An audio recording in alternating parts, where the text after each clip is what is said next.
Hello and welcome to Fixing South Sudan, your ideas for building the new nation. I am Adingor.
Hello and welcome to Fixing South Sudan, your ideas for building a new nation.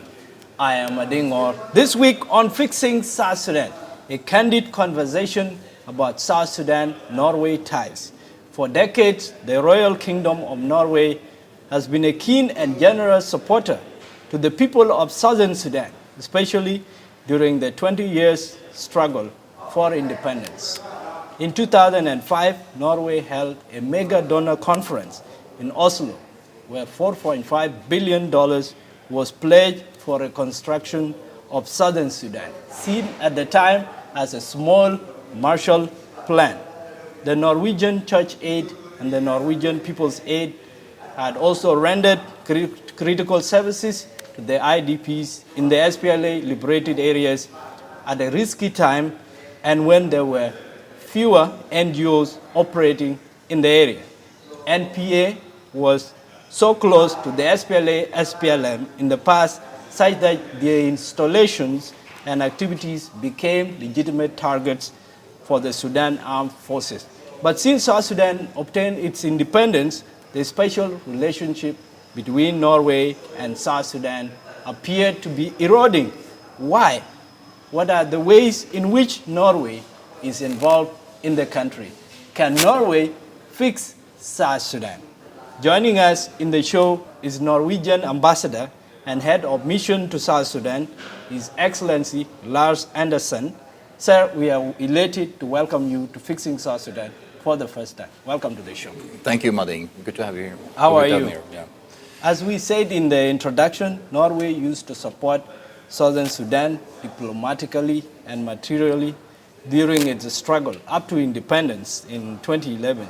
There's a wide perception that that special relationship is changing, and why is it changing? Well, as you already mentioned, the special relationship between South Sudan and Norway goes back to the early 70s, 1972, when some young idealists got involved with the Norwegian Church Aid and propelled the Norwegian government into providing support to Southern Sudan, a conflict that was perceived by many to be forgotten at that time.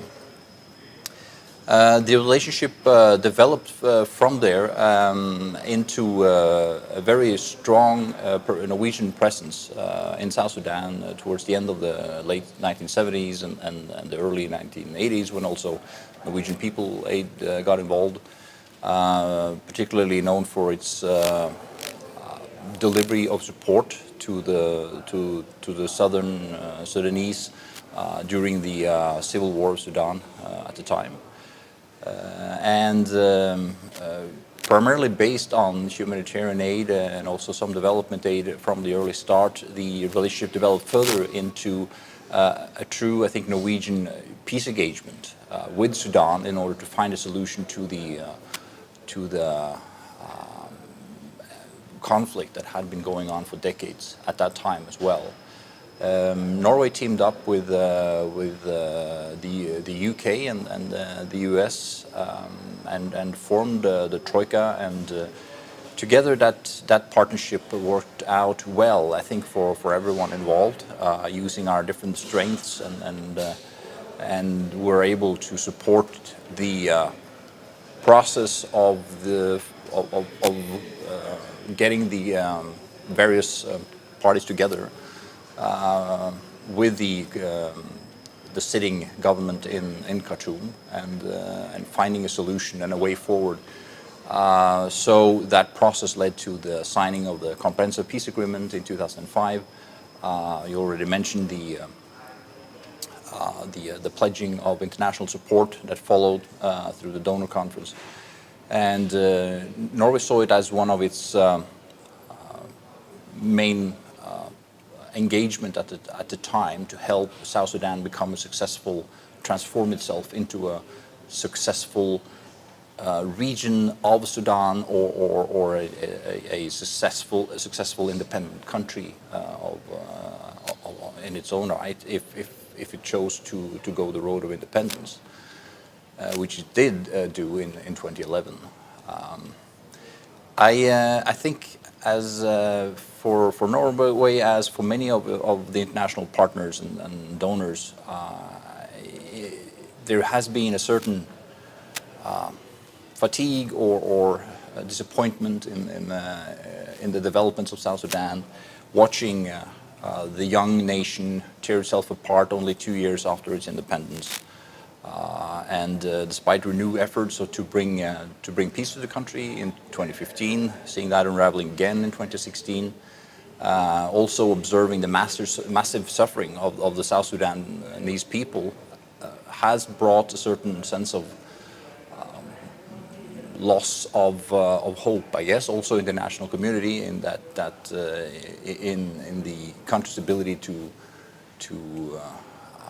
put itself on the track to peace.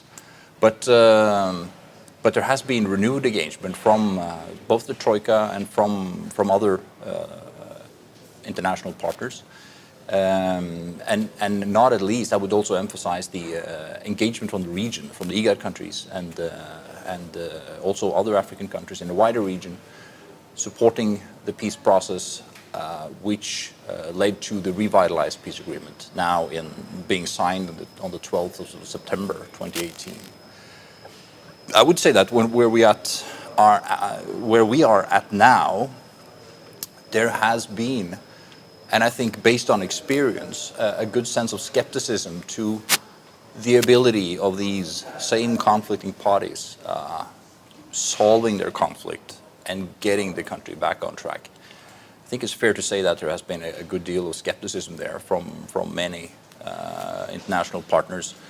And taking it right to 2011, when there was a lot of international support, South Sudan was the darling of the international community, right, including Norway was part of that. Yeah. What about South Sudan disappointed you from the start? I think that we need to understand that where South Sudan was coming from when it started to develop as a political entity from 2005 and onwards, was that it was a country with virtually non-existent infrastructure, very little capacity on a number of areas, and that it did not really have the means to support the development of a nation. It was new as a nation, and building a nation takes time. And I think we have to recognize that is not an easy process, and it does take time. But I think that a lot of the disillusionment was connected to the fact that so many wrong decisions seem to have been made along the road. Opportunities were wasted, money were wasted, systems were not put in place that could help South Sudan, which after all is a country with substantial resources, putting those substantial resources to good use for the development of the country and to the benefit of its entire people. But aside from the corruption that happened in the government and the resources that was not put to good use, what happened to the donor money?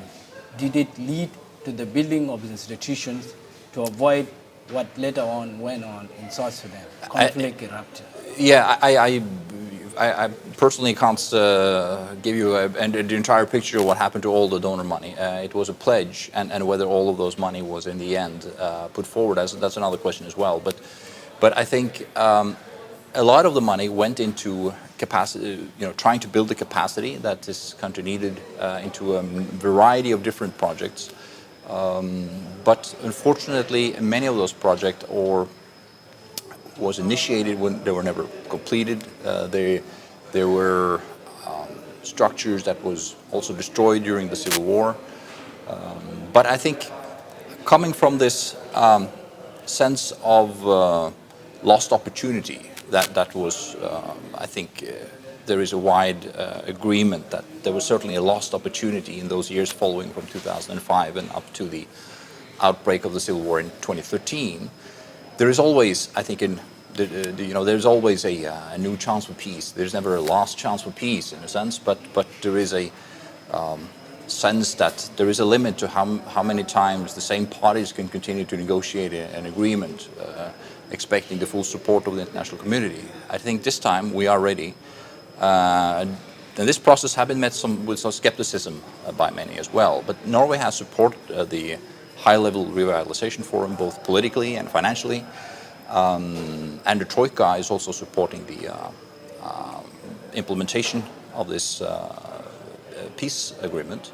And I think the best chance for South Sudan to get on the track of becoming a stable, peaceful, prosperous country is to implement the peace agreement which is on the table right now, with its flaws, with its challenges, but really deliver on it. And Norway, given its ties to South Sudan, historical ties to South Sudan, was quite influential. But instead of engaging South Sudan bilaterally, you became part of the Troika. Do you feel that was a lost opportunity for Norway? Or have you been able to do what you wanted to do for South Sudan in the union of the three? Well, it's not a union, it's a partnership. I think that's one aspect which is it's important to be clear about. I think, the Troika, there are three different countries with different ties to South Sudan. I think with the common interest of trying to support South Sudan into becoming a peaceful and prosperous country in the region, delivering the possibility of improved lives for the vast majority of its population. And I think that those common values has been propelling the partnership and the desire to support the process. Norway has, and like the others, have continued to have a bilateral relationship with South Sudan and its people. Continuing its humanitarian engagements, continuing its support to development of capacity and other ways of supporting the development of South Sudan.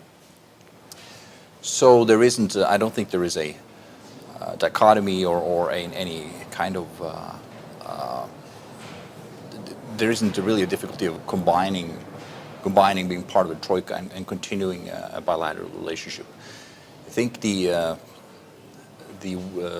value of the Troika partnership proved itself, especially during the early days of the negotiations, but also later on supporting the various peace initiatives that have taken place. Let's take a break from here. Thank you.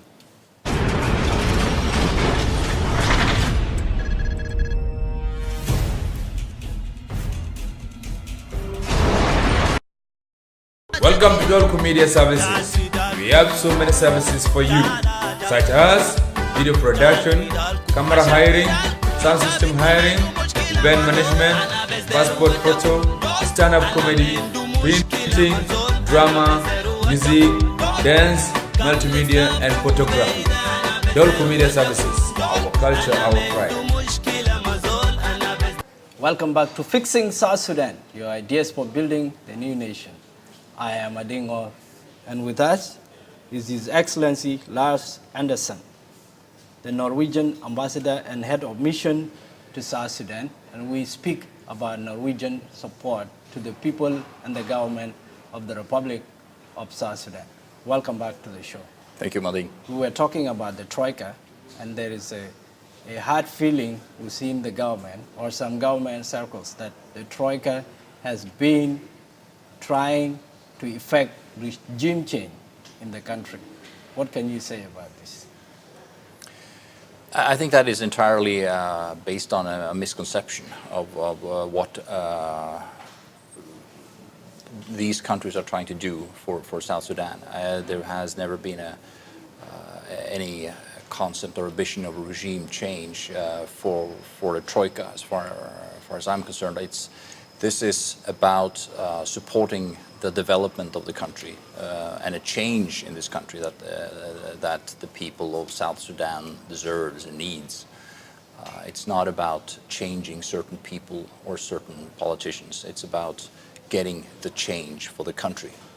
And there has been a certain sense of impatience, I think, with our governments as well as other governments, that the results have not come forward in South Sudan, and it's from that sense of disappointment in results and progress. There has come a certain sense of frustration that has been expressed, that some people have chose to label as a desire for regime change. But this is an entirely, as I said, it's a misconception. Our engagement is best on supporting development towards a better South Sudan. And your engagement has not been largely constructive. There have been sanctions, especially the United States has been leveling individual sanctions, and even most recently it did the same. Is Norway going to follow suit? First of all, let me ask, is Troika unified in its approach to South Sudan? It's a partnership between the countries, and I must be clear that we cooperate as a partnership in supporting the development in South Sudan. But there is also three different governments with three different approaches, three different legal systems that has to be managed. So it's the U.S. has its own domestic policies and its own processes. It has to follow. The same for Norway, the same for United Kingdom. It's not any sort of automaticity that what one does, the other will follow. So we have separate processes of that. At the moment, the U.S. is leveling sanctions on South Sudanese personalities. Is that a different approach from yours, or are you going to follow suit? Do you feel that there is a reason to do that? Norway has adopted a lot of the same sanctions as others in the international community. Norway is typically following the UK and European Union in its sanctions. Norway has a close relationship with the European Union, and will usually follow the European Union sanctions. But I think talking about sanctions is only part of the picture. I think one of the concerns that many have had is a sense of impunity for not complying with the peace agreement, or even fueling the war, or sexual and gender-based violence, or for corruption and things like that. And I think it's important that the government of South Sudan itself seizes this opportunity to enforce justice and to pursue those who are not complying with all the provisions of the cessation of hostilities agreement. There are a number of violations of human rights, of rapes, etc. And very important, I think, first of all, that the government of South Sudan itself pursue these cases and demonstrate that there is no impunity for crime or for violations against its population. So the sanctions are deserved, and do you feel that they are having intended effect? Are they helping? Are they changing the behavior of the people you are targeting? I don't think that that's for me to Do you assess. believe they are a necessary way of dealing with South Sudan? There's been a talk that South Sudan is a baby nation and a baby should be allowed to grow. And yet, South Sudan feels that it has been getting sanctions in a state of friendship. I think there are, first of all, I think there are many ways of supporting development of peace, development of South Sudan into a law-based democratic society. But one of those elements must be justice and reconciliation. And I think that clearly with all the violations and injustices that have taken place in the past, it has to be a process of reconciliation, of justice and forgiveness. And that's really important for South Sudan to move forward. I don't think there is a time to when you could just shovel everything underneath the carpet and just pretend things never happened. People won't forget that easily, and I think it's really important for a sustainable development of peace that these issues are dealt with seriously, and that there is a sense of closure for wrongdoings of the past. And clearly also it is a very important signal to send out that if you do something terrible, there will be consequences. And I think that is the value of sanctions or retribution for crime. Are they working?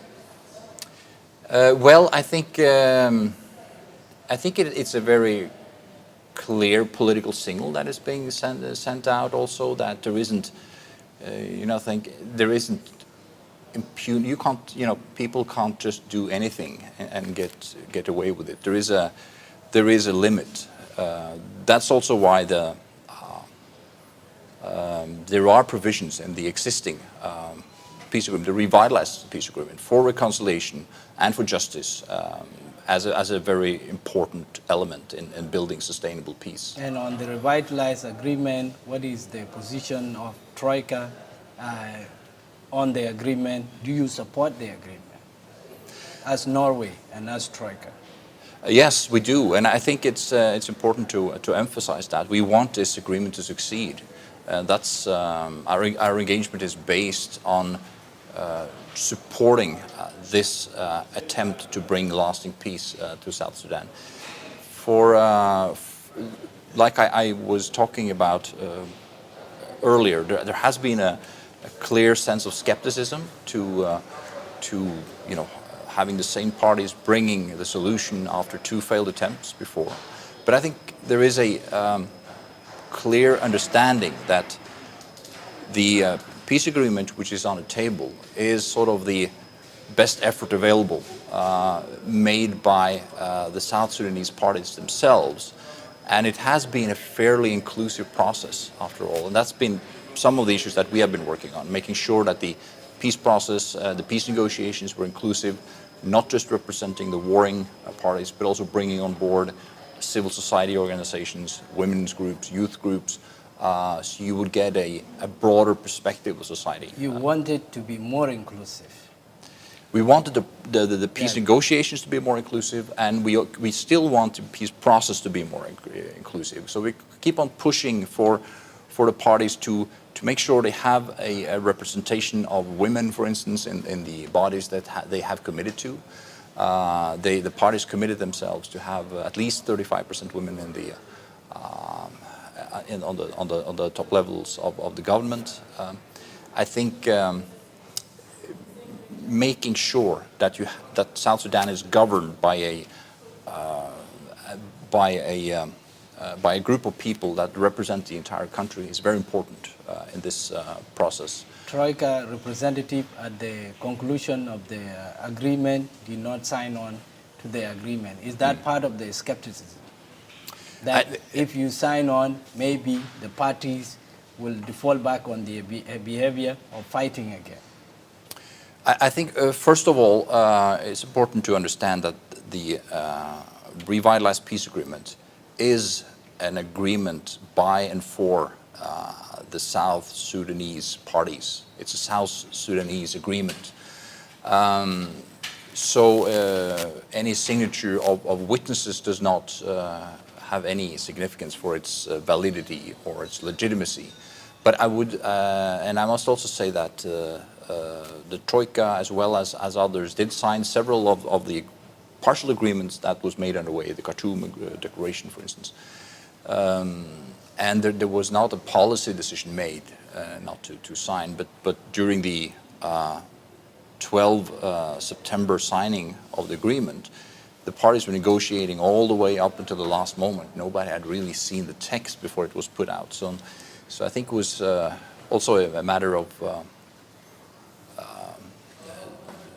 a kind of diplomatic knee-jerk reaction that you don't sign papers you haven't read, you know. So that was the reason why I don't think we were prepared to sign at that point. But I said that the focus should not be on whether international partners have witnessed the agreement. The focus should be on implementing the agreement, and that's the important part. And for the agreement to be implemented, it needs support, it needs financial support, logistical support. There are security arrangements that have to be supported. So what kind of support are you willing as Troika to render to the people of South Sudan, and what support are you going to give to the agreement? I think, first of all, it's very important that South Sudan itself, the government of South Sudan, demonstrate clearly that they are willing to support the implementation of the agreement themselves. I think that must be expected, that it is the country and the government here that needs to put up the bulk of resources that needed to implement the peace agreement.